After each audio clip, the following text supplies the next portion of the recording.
There are many ways a government can try and save the planet.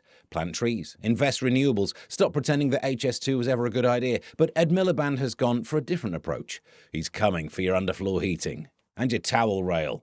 And if he keeps going at this rate, probably your fluffy slippers by Christmas. The latest plan in the net zero push is to ban the sale of heating systems that use too much energy. Some towel rails will soon be only allowed to run for 6 hours a day. And as a man of a certain age who knows that in the next decade or so, my middle-of-the-night wee era will kick in, this feels personal. Underfloor heating is also being targeted. Nearly half of the electric models on the market will be banned. This feels like a massive step backwards because even the Romans had underfloor heating.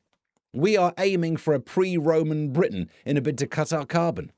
Sidebar: the Romans had roads, aqueducts, and underfloor heating. We have potholes, Thames water leaking all over the place, and now we're being told off for warm floors. The justification is that the older systems use excess energy, which creates an avoidable cost to society. Normally, when an environmental debate happens, someone will bring up the fact that the UK's emissions are only around 1% of global emissions, so what difference can we make? Answer: 1%. But I'm not sure what fraction of the UK's carbon footprint comes from our bathrooms. I'm talking about carbon dioxide. Obviously, the emissions of methane in my bathroom, quite high. We're not here to talk about that. On the carbon dioxide side, things are pretty small. And there's a fundamental issue here. If I want to spend my hard-earned cash warming a tiled floor to the temperature of a Greggs steak bake, it's my own stupid choice.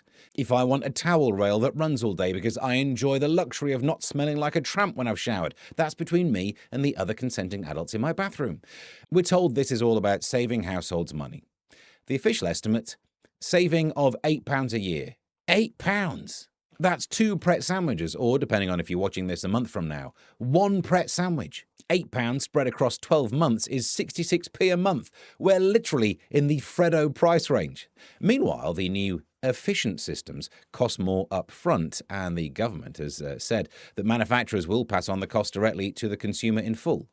So, we pay more now to save £8 a year later. If you want to break even on this, you're going to have to live until like 350. So we've worked out this isn't about saving money. Maybe it's all about saving carbon. Well, if you want to cut carbon, it's not about tinkering around the edges of our usage. If we had a solid nuclear base with loads of solar panels, well, we could power our lives with no carbon output at all. You could have a bathroom floor so hot, you could realistically play The Floor is Lava and still produce no carbon.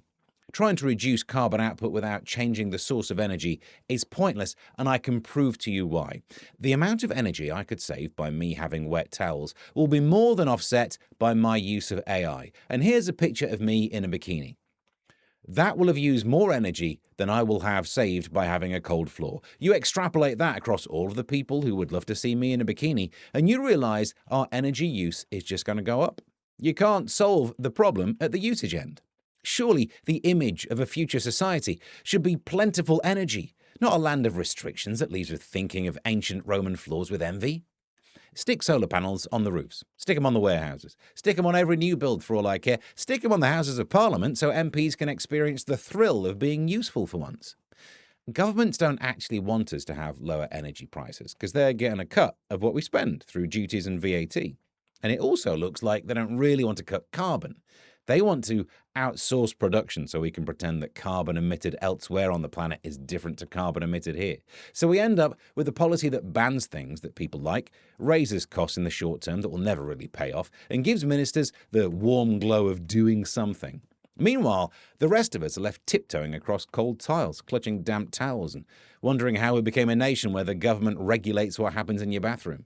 If Ed Miliband really wants to help, he should stop policing towel rails and start making renewable energy cheap, abundant, and boringly normal. Until then, I'll be using my towel rail whenever I like. And if that's a crime, they can come and take it from my warm, dry hands.